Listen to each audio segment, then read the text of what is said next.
Any pressure heading into this fight? Yeah, I think naturally athletes always put pressure on themselves. And I think having so long out of the ring, it's like 9 months, 10 months out of the ring, which is pretty wild. I think naturally there's just going to be a lot of pressure and a lot of nervous energy over the next 48 hours. But I think athletes always push through that and sort of get in there and have a crack.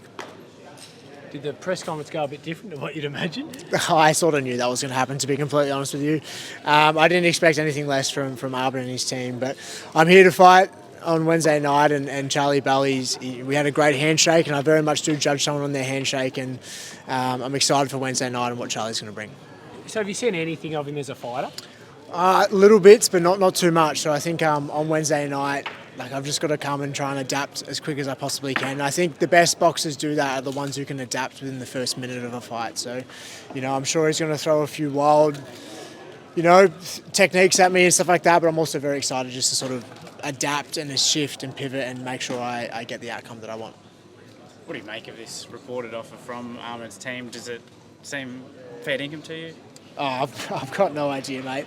I've got no idea. Probably is fair income, but as I said, I'm here to fight Charlie Bell on Wednesday night, and I'm sure me and Ahmad will fight in time. I'm not against that fight. I'm not running from that fight. It will happen in time. He's just got to bring something to the table. At the moment, he hasn't brought anything to the table, and the amount of disrespect I feel like he's shown myself and even people like a George Kambosos. He called George Kambosos out when George has done amazing things for Australian sport and Australian boxing, and I just think bring something to the table and 100% we can fight. But at the moment, he has nothing that I want, and I would just be helping his career by my name. And I just, the disrespect he's shown, I think I can't be bothered doing that. Is changing opponents on 2 days' notice on the same card, is that something you've ever heard of before? No, I've never heard of that before, to be completely honest with you. He's probably just trying to build some hype, and naturally it will. But I'm here to fight Charlie Bell on Wednesday night. I'm a man of my word, and he flew from Queensland to fight, and we're going to get it on Wednesday night, which I'm really excited for.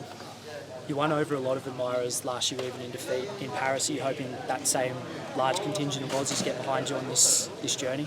Yeah, definitely. I felt so grateful to be Australian last year. It's pretty wild for your biggest nightmare to come true, humiliating yourself in front of the nation at the biggest sporting event in the world.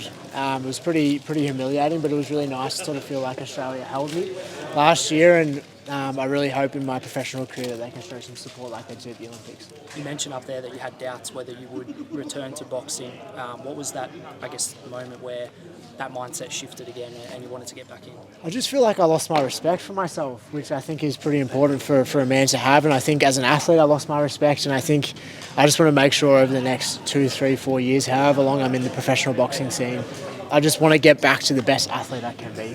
Obviously you want to win a world title and you want to focus on all this stuff, but I just want to make sure I become the best athlete I can be and feel like I did before the Tokyo Olympics and before some of my other major events.